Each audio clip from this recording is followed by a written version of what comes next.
Doctor निम्मी Torani madam पूछती है कि sir can you explain about troponin I and troponin T.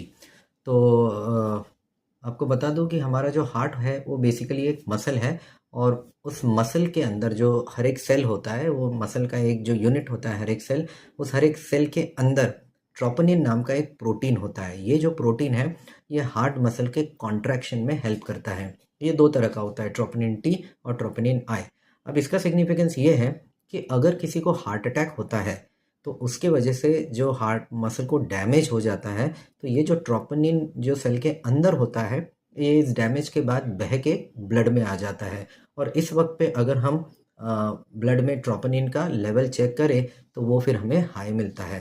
तो इस तरह से बढ़ा हुआ ट्रोपोनिन हार्ट अटैक का एक मार्कर है। अब इसका इसमें दो तीन बातें ध्यान देने लायक है। पहली बात कि जैसे ही हार्ट अटैक होता है वैसे ही ट्रोपोनिन का लेवल तुरंत हाई नहीं होता है। इसको हाई होने में 3 से 6 घंटे लगते हैं। फिर इसका पीक लेवल करीब 12 से 24 घंटे में आता है, और उसके बाद करीब 1 से 2 हफ्ता तक ये ब्लड में रहता है। जो ट्रोपोनिन टी है वो ज़रा ज़्यादा समय तक रहता है, 2 हफ्ते तक। ट्रोपोनिन आई जो है वो करीब 7 से 10 दिन तक ब्लड में रहता है। तो इसलिए अगर चेस्ट पेन हो तो ये ट्रोपोनिन का टेस्ट करके वो टेस्ट के रिपोर्ट आने का इंतज़ार कर रहे हैं, ऐसा नहीं करना चाहिए। जैसे ही आपको तकलीफ़ होती है तुरंत जाके डॉक्टर को दिखा लेना चाहिए।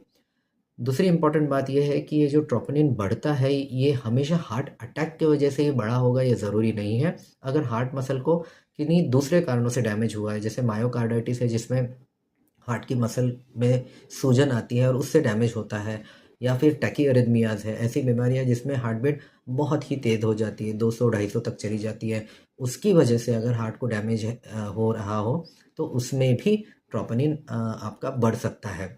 इसको चेक करने के लिए usually spot test kits available रहते हैं, जो हॉस्पिटल के कैजुअल्टी में या इवन डॉक्टर के क्लिनिक्स में भी होते हैं।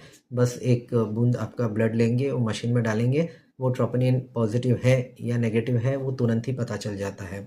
तो ये हो गया ट्रोपोनिन्स के बारे में।